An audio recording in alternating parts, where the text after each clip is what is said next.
Hey guys, Tom Barclay here outside Tottenham Hotspur Stadium after yet another defeat, unfortunately.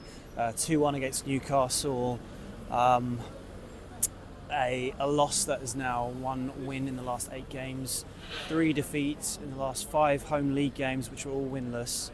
But there is context to this one. Obviously injuries, illness we'll come on to. But the performance overall, I thought, was pretty good in the situation. Newcastle were flying at the moment. I think a lot of fans went into this game fearing the worst, feeling like it could be a big defeat for Ange Postecoglou's side. But it wasn't the case. And in fact, they were unlucky not to get at least a point out of this game. Ange Postecoglou was angry after the game. If he said he literally was the angriest he's ever been in his whole career. We think that's him talking about the decision not to rule out the first goal from Newcastle when the ball hit Joelinton's hand, although he didn't want to speak specifically about that. He did end up talking about that to a certain extent in the press conference, so I'm pretty sure that's what he was on about. But you can obviously see the frustration from his point of view with the way things are going and the fact that his team played pretty well under the circumstances in the second half not to get anything out of this game, given how difficult it has been at the moment.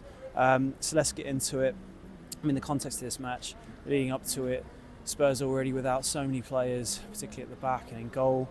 They're actually obviously looking close to signing a new goalkeeper, actually, which I'll come to right at the end.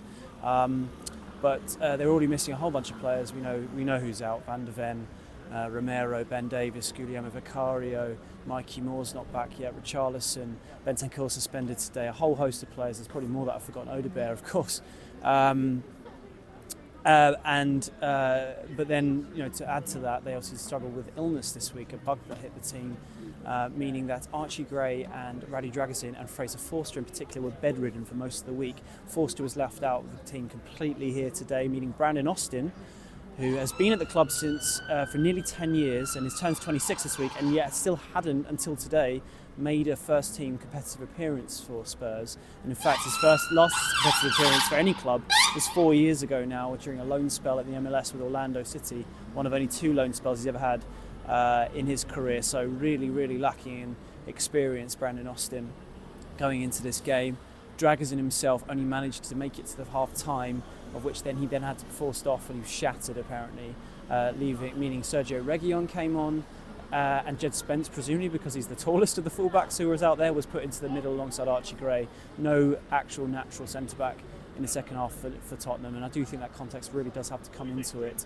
Anyway, that was what led up to the game, the problems they've had, which, Postecoglou, I said in the preface on Friday, must be tearing his hair out given all these problems that are going on, which he's never ever faced in his career before. But he was being quite philosophical about it then, but obviously when it comes to the game itself, you're up against it in such a way to feel like your team has been slightly done an injustice, like he felt. You could see why he was angry. So the game kicks off. Spurs make an electric start, to be fair. All the games we've seen this season, and in 2024, obviously it's 2025 now, hopefully we're turning over a new leaf, where they've conceded early the first goal and having to come back from it. In fact, it was the other way around here. A brilliant first goal from Dominic Solanke, who was watched on by Thomas Tuchel, the New England manager, who had a lot of England players and English players to sort of have a look at, along with his assistant Anthony Barry today from the director's box. Solanke, I thought, was fantastic today, had a really good performance. And the goal itself, I know they lost the game, so it's kind of been lost in amongst that, but I thought it was a really good goal. So Lucas Bergvall, who was perhaps a surprising starter at holding midfield, even though he's been playing very well off the bench recently, still given their injury problems, a surprise to see him start. He drives the ball forward brilliantly, gives the ball out wide to Johnson, who cuts it back to Porro. Beautiful cross from Porro. We know he's got it in his locker. I know his performances have been poor at times defensively of late. Perhaps he's one of those players who's really affected by having to play so many games, but we know he's got absolute quality on the ball. Brilliant ball in over Sven Botman, the Newcastle centre-back, who is a high-quality player but was making his first appearance himself in 9 months after an ACL injury. And Solanke does so well to sort of get in behind him and plant a brilliant header into the far corner. Really good goal. Classic sort of almost Alan Shearer type sort of centre-forwards goal, and really underlined his quality that he has.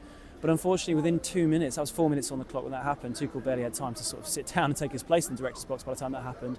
But unfortunately, only 2 minutes later, Newcastle were on level terms. And now, this is where I totally understand fans, and particularly Postecoglou's frustration with this goal. For me, I think the law, as they say, is an ass in this situation. I feel like it's the law that's the problem rather than the officials on VAR implementing it. Maybe people will feel differently, but basically what happens, so Spurs are actually breaking away from their own box.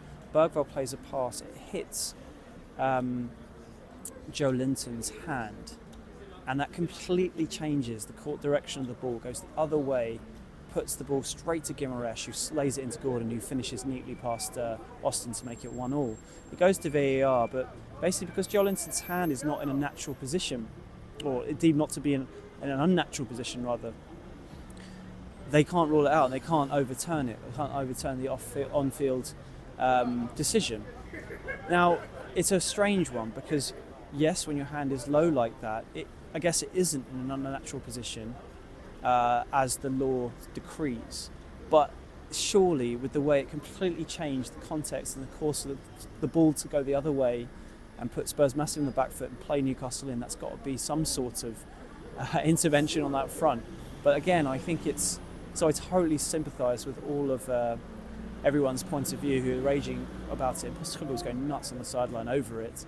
And given the way things have been going and everything that's been conspiring against him, that's the last thing he needed. But I think with the way the things are in the law, this is kind of what Eddie Howe said afterwards, who basically admitted it hit his arm, but said there's protocols and this is kind of what the rules are in place. That's kind of where we're at now. I just think it's stupid, it shouldn't be that way, and I think it's unfair on Spurs, but not illegitimate, I suppose. It is kind of how the rule is set up, but it does seem silly when you see it have such an obvious influence on what then happened and Newcastle getting on level terms. So really frustrating. And to be honest, for me, it just summed, maybe people disagree with me, but I think it just summed up just the misfortune that Spurs are going through right now. Injuries, illness, things just not going their way, and then something like that. I mean, it's just so frustrating. Anyway, from there, you obviously, to a certain extent, feared the worst because of the way Newcastle have been playing. Remember, they won 5 out of 5, 4 in the league and 1 in the Carabao Cup. Of late, been scoring goals for Alexander Isak's been on fire, and the way Spurs have been struggling, you did fear the worst. And ultimately, they lost and it was all done in that first half. There was a moment where Alexander Isak, as I mentioned, had scored 8 in his last 7 going into this game. He had a ball laid on by Jacob Murphy and he somehow put it wide, which was a real shock at the time, around 32 minutes, but then 6 minutes later, lightning doesn't strike twice, particularly for Postecoglou's side right now, and a Murphy ball comes across, kind of hits Dragazin and then goes in. I don't know if I need to see it again. I don't know whether it was then finished by Isak or then bounced onto Isak and went in, but ultimately the ball goes in. All that really matters is they scored. Isak scores again. I think for him, not that you'll care as a Spurs fan, but that's 7 games in a row he's now scored in the Premier League, which has only been done twice before in the Premier League by a Newcastle player, Shearer and Joe Willock, showing just what hot form he's on right now. He's unbelievable. What a player.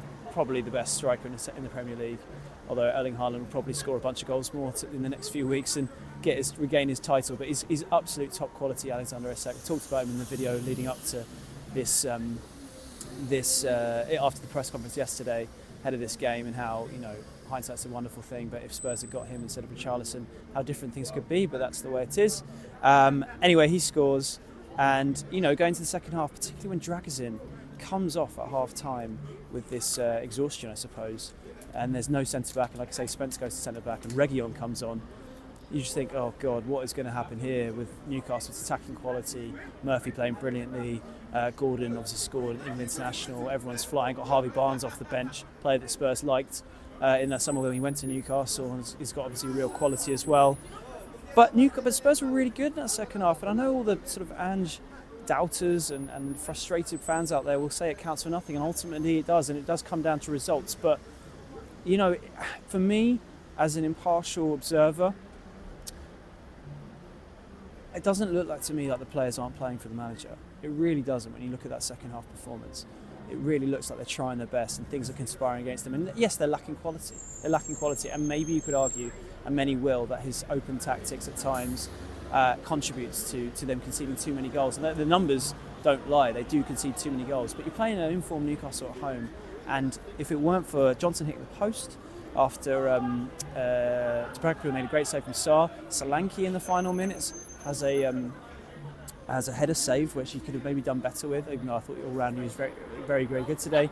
Reguilon even had a chance where he fired a sort of cross shot when he was a very cute angle, but had a real chance. That, there were possibilities that Tottenham could have got something out of this game, but it didn't happen. And I just feel for them really based on today's performance. But like I say, I reiterate, I don't see a team not playing for the manager right now. I think a lot of people feared the worst, and they have lost, and the numbers don't make for good reading. I think they might even be able to drop down to 13th based on results this weekend. It does look ever increasingly like the league is being, if not a write-off, then coming close to one at this rate. And as we've said before, cups in Europe seem absolutely massive. But I do think you can, to a certain extent, take heart from the overall sort of effort that his team put in. And that was basically what he reiterated after the game. I did think it was interesting that James Maddison didn't start this game. Context for this is that he and Papsar are suspended for the Liverpool game on Wednesday. The squad is obviously massively stretched as it is. What was interesting about yesterday's press conference, and I didn't do this in the video because it was in the embargoed section, was that we knew that Maddison didn't start against Wolves, and we knew he went out to the darts later that night. Some people weren't happy with that anyway because of Spurs' form. Personally, he'd been given 2 days off. As had the rest of the squad. I got no problem with players going out and enjoying themselves to a certain extent. What changed it slightly for me was the fact that Ange revealed basically yesterday, when I asked him about Maddison generally and how he gets back in the team, he said the reason he didn't start last week against Wolves when the plan was to play him from the beginning was because he was ill.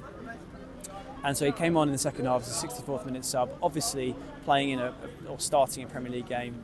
The exertions that are required for that are massive compared to, that doesn't necessarily mean you can't go out at night, but I suppose it's just, one could make the case in that situation, maybe he could have just rested up. I don't know. I mean, obviously illness has been a massive problem at the moment, but it was interesting. I found it very interesting that he didn't end up starting this game. Came off the bench. I think he made an impact, I have to say, off the bench. It was interesting that Son and Basuma were benched as well. Ange was asked about that afterwards, and he said he basically felt like he needed more running power later on. Actually said he thought it worked quite well playing like that, and I thought Bergvall was good. When Bergvall came off for Maddison, actually, there was an interesting point. Maybe you guys, if you were at the game, you can give me an idea of this, because there was a lot of boos when that happened. And I thought initially that was fans booing the decision to take Bergvall off, like we saw at Coventry in the League Cup all those games ago, when Maddison actually helped change the game in that game. But then someone's pointed out after the game that Anthony Gordon had been down for quite some time and then got up at that point. So whether it was sort of pantomime boos towards Gordon rather than that, I'm not sure. Anyway, Son, to be honest, I don't think he can have too many complaints recently. He's just not been playing well enough recently. I know there's a lot of he's got a massive amount of fans who will support him through thick and thin, and he's been a brilliant player for this club. But right now he's just not playing that well. So to see him benched wasn't a huge surprise. I mean, maybe a surprise to see Timo Werner come back into the team, but hopefully that can try and find some way of kick-starting his form, because an informed Son is absolutely massive for this team. And then on to, I suppose, Ange's comments after the game. I mean, I kind of mentioned it. He said it was the angriest he's ever been dealing with this situation. He wouldn't speak. He didn't want to be pushed specifically about the referees. He didn't want to talk about it explicitly, but he was asked a few times, and eventually he said, whether you think it's handball or not. I think it's clear. I feel shattered. I feel sort of shattered for the players to not get what they felt to be denied, what he felt like they deserved. And he talked about, like I said at the beginning, this kind of fair and level playing field. Any other fair and level playing field, they would have ended up with a result. So I think it's pretty clear what the point he was trying to make. He was also saying, I asked him, did the performance basically give you confidence that things will turn results-wise? And he said, as he always would, he's always had confidence. But he did think the team were trying really hard and playing well, or played well today rather. But he is aware that they need results. They do need results. I do sense a manager who has a bit of pressure on him to play to get results. Although team selection-wise, he did give faith in the youngsters, which you could argue at times of strain with managers, they'll often revert to their older players. That wasn't the case today, so that was interesting. Just a difficult day for Postecoglou, a difficult day for Tottenham. And that pretty much wraps it up. Before I move on to this goalkeeper that they're looking to sign. But just as a final thought, obviously Liverpool on Wednesday. I'll do a video after the press conference on Tuesday. massive game for them. The season is increasingly hinging on the cup games. I do feel like today's performance, actually, despite the result, gives me more confidence going into that game than I would have done from a Spurs perspective. Liverpool obviously going to be a very tough, tricky game. I think they'll still be underdogs even at home, and definitely over the two legs. But I thought they played well today. They looked a little bit more re-energised, maybe after their week of not having an extra game in the middle, maybe that break. But ultimately, they didn't get the result, so they need something to turn. Maybe they're due something going their way. Maybe it will happen in that Liverpool game. We'll see. So just finally onto this new goalkeeper. So this kind of news broke just before the game. Obviously, goalie's been in an interesting position. Guillermo Vicario, the context to it, he obviously fractured his foot in that amazing 4-0 win at Man City in November. The time frame of his recovery seems to be back end of February. That's what Ange said yesterday at the head of the press conference. Fraser Forster's come in. I think he's made some good saves, but he doesn't look like a natural fit for Ange's style of play. He's obviously 36, turning 37 soon. He's out of contract in the summer. He's conceded 15 goals in 7 games, and he's ill at the moment and missed today's game. And we'll have to see whether he's back in time for Liverpool. And so they've made a move for a 21-year-old Czech under-21 international by the name of Antonin Kinsky. I can't say I knew much about him at all before today. I've been reading up a little bit about him. He's the number one for Slavia Prague, who are top of the league in the Czech league, 7 points clear. I think they've only lost one game. They've after 19 matches, he's played 12 clean sheets during that time. I saw a comment on there on social media that he hadn't conceded a goal from a corner this season. I can't sort of back that up. I haven't really properly checked if that's definitely the case or not, but I suppose there's context there. And actually, funny enough, there was a moment in between the two goals today. There wasn't much time for that, but in between the two goals where Brandon Austin claimed from a corner, and there was a big round of sort of ironic applause from the Spurs fans. I don't know whether that was in support of Austin with his first contribution in the game, or more referencing the sort of struggles they've had from set pieces. I don't know. But anyway, so Kinsky. There's been talk that he's over in London already. Sources at Spurs has just played that down that he's not here yet, but they have sort of confirmed that a deal is in the offing. Personal terms agreed. It looks like the suggestion's been 12.5 million with add-ons. I've also heard 10 million, so I'm not quite sure on that. I think 12.5 million seems to be the case. And yeah, a much-needed new face through the door. Just as I was leaving Spurs ground today, I had an email sent through from. Get various sort of PR emails, but one that came in from a particular agency, it might have been LiveScore, who'd interviewed his former coach. I can't remember his name. This is Kinsky's former coach, who'd basically been billing him as the next Peter Cech. so like no pressure, but apparently he's good with both feet and a calm influence in goals. So let's see if he can go straight into the team. We didn't actually get a chance to ask Ange about it today, the press conference. To be honest, even if I had, given the context of the match, I imagine he would have just said, look, he hasn't signed for the club yet, so can't really talk about him. But it'll be one for Tuesday, if it's been done by then, ahead of the press conference, for the press conference ahead of the Liverpool game. And yeah, good to get see some business being done. Let's see if they can follow up with some more. But another exciting young player. I don't know if that's what Spurs need right now, but in the grand scheme of things, which is what they're trying to stay true to, that's what Postecoglou is trying to stay true to throughout this. Could be a really exciting signing, but right now it's hard to sort of focus on that given Spurs have just lost another game. Anyway, I'll speak to you after the Liverpool press conference, and let's see what's next in the drama that is unfolding at the Tottenham Hotspur Stadium and Ange Postecoglou's season so far. Cheers, guys.